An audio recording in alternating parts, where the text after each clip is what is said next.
Hi hello good morning and welcome back to my channel. ഇത് നമുക്ക് വീണ്ടും ഒരു ഡോക്യുമെൻറ്റിങ് സെഷനിലേക്ക് പോകാം. അപ്പോൾ ഭയങ്കര സിമ്പിളായിട്ടുള്ളൊരു കറിയാണ് ഉണ്ടാക്കുന്നത്. നമ്മുടെ വീട്ടിലൊക്കെ ഉണ്ടാക്കുന്നതാണ്. അത് ചെയ്യാം. അപ്പോൾ അതിനായിട്ടൊരു പാൻ വെച്ച് ചൂടാക്കുക.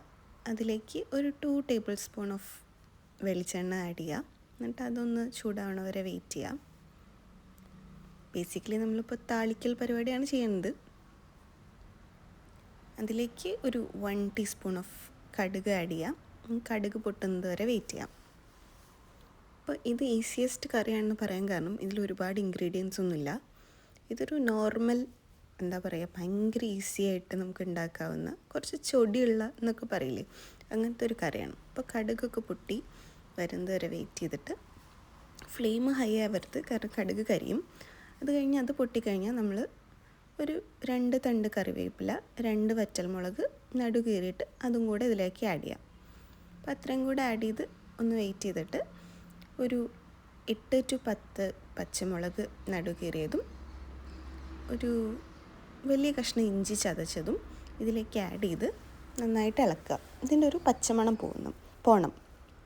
അപ്പോൾ ഈ സമയത്ത് നമ്മൾ ഭയങ്കര അടുത്ത് പോയി ഇളക്കരുത്, നല്ല എരിവാണ് മൂക്കിലേക്ക് കയറുക. അത് ശ്രദ്ധിക്കുക. അപ്പോൾ അത് നന്നായിട്ട് ഇളക്കി അടിയിലൊന്നും പിടിക്കരുത്, ഒരു മീഡിയം ഫ്ലെയിമിലിട്ടാൽ മതി. ഇഞ്ചി അടിയിൽ പിടിക്കും. അപ്പോൾ അതിൻ്റെ ഒരു പച്ചമണമൊക്കെ പോയി അതിൻ്റെ ഷെയ്ഡൊക്കെ മാറുന്നത് നമുക്ക് കാണാം. അപ്പോൾ അത്രയും കഴിഞ്ഞ് കഴിഞ്ഞാൽ അതിൻ്റെ മേജർ പാർട്ട് കഴിഞ്ഞു. അപ്പോൾ ഇതാണ് ഇതിൻ്റെ എരിവൊക്കെ കയറുന്ന സൈഡ്, ഫ്ലേവർ കൊടുക്കുന്ന ഭാഗം. അത് കഴിഞ്ഞ് കഴിഞ്ഞാൽ നമുക്ക് വേണ്ടത് ഇതിൻ്റെ മെയിൻ ഇൻഗ്രീഡിയൻ്റ് ആയിരുന്നു പുളി. അപ്പോൾ നമ്മൾ എന്താ ഉണ്ടാക്കണമെന്ന് പറഞ്ഞിട്ടുണ്ടായിരുന്നില്ലല്ലോ, പുളിഞ്ചാറാണ് ഉണ്ടാക്കുന്നത്. അപ്പോൾ ഒരു ചെറിയൊരു ലെമൺ, ആവശ്യത്തിന് വലിപ്പമുള്ളൊരു ലെമൺ, ആ ലെമണിൻ്റെ വലിപ്പത്തിലുള്ള പുളി എടുക്കുക, അത് വെള്ളത്തിൽ കുതിർത്ത് വയ്ക്കുക. ആ വെള്ളം ഫസ്റ്റ് ട്രിപ്പ് ഇതിലേക്ക് ഒഴിക്കുക. നമ്മളൊരു 3 ട്രിപ്പ് വെള്ളം ഒഴിക്കും. അപ്പോൾ എല്ലാം നമ്മൾ ഈ പുളിയിൽ തന്നെയാണ്, സെയിം എമൗണ്ട് ഓഫ് പുളിയിൽ. അപ്പോൾ ആ പുളിവെള്ളം ഇതിലേക്ക് ഒഴിക്കുക. എന്നിട്ടൊന്നുകൂടെ മിക്സ് ചെയ്യാം. അപ്പോൾ അത് മിക്സ് ചെയ്തതിന് ശേഷം ഇനി നമുക്കിതിലേക്ക് സ്പൈസസ് ആഡ് ചെയ്യണം. അതിന് മുന്നേ നമ്മൾ മെയിൻ ഇൻഗ്രീഡിയൻറ്റ് ഉപ്പില്ലാതെ എന്ത് പരിപാടിയില്ലേ. അപ്പോൾ ഉപ്പ് ആഡ് ചെയ്യാം. ഉപ്പ് കണക്ക് പറയുന്നില്ല, കാരണം അത് നമ്മൾ ടേസ്റ്റ് ലെവൽ കുറച്ച് കഴിയുമ്പോൾ ഒന്നുകൂടി മെയിൻറ്റെയിൻ ചെയ്യണം. ഇപ്പോൾ ഒരു ടീസ്പൂൺ ഓഫ് ഉപ്പ് ആഡ് ചെയ്തിട്ടുണ്ട്. അതിനുശേഷം 2 ടീസ്പൂൺ മുളക് പൊടി ആഡ് ചെയ്യാം. ഓൾറെഡി നമ്മൾ കുറച്ചധികം പച്ചമുളക് ആഡ് ചെയ്തിട്ടുള്ളത് കൊണ്ട് ഒരുപാട് ആഡ് ചെയ്യണ്ട. അതാണ് 2 ടീസ്പൂൺ മുളക് പൊടി ആഡ് ചെയ്തിട്ടുള്ളൂ. അപ്പോൾ അത് കട്ട പിടിക്കും. നന്നായിട്ട് ഇളക്കുക, മിക്സ് ചെയ്യുക. അതിനുശേഷം ഒരു 1.5 ടീസ്പൂൺ മല്ലിപ്പൊടി കൂടി ആഡ് ചെയ്യണം.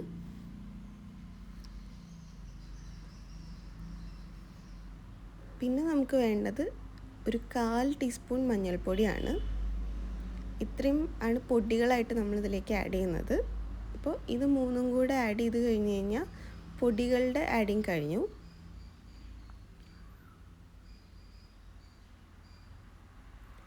ഇനി നന്നായി മിക്സ് ചെയ്യുക. അപ്പോൾ ഇതിൻ്റെ കളറൊക്കെ മാറും. നേരത്തെ പുളി മാത്രമല്ലേ ഉണ്ടായിരുന്നുള്ളൂ. അപ്പോൾ ഇതിൽ ഈ പൊടികൾ നമ്മൾ ആഡ് ചെയ്യുമ്പോൾ അതിന് കട്ട കുത്തി കിടക്കുന്നുണ്ടാവും. അതൊക്കെ മാറ്റിയിട്ട് നന്നായി മിക്സ് ചെയ്യുക. അതൊക്കെ ശ്രദ്ധിക്കുക. ഇത് എനിക്കൊരു കൈൻഡ് ഓഫ് രസം ഫീലിംഗ് ആണ് വരാറ്.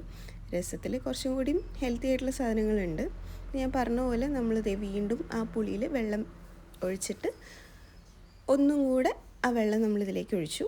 എക്സ്ട്രാ പുളിയൊന്നും എടുത്തിട്ടില്ല, ആ പുളിയിൽ തന്നെയാണ്. അതാണ് വെള്ളത്തിൻ്റെ കളർ ഇങ്ങനെ വേരി ചെയ്തുകൊണ്ടിരിക്കുന്നത്. നെക്സ്റ്റ് ടൈം വയ്ക്കുമ്പോൾ കുറച്ചും കൂടി ട്രാൻസ്പെറൻ്റ് ആയിരിക്കും വെള്ളം.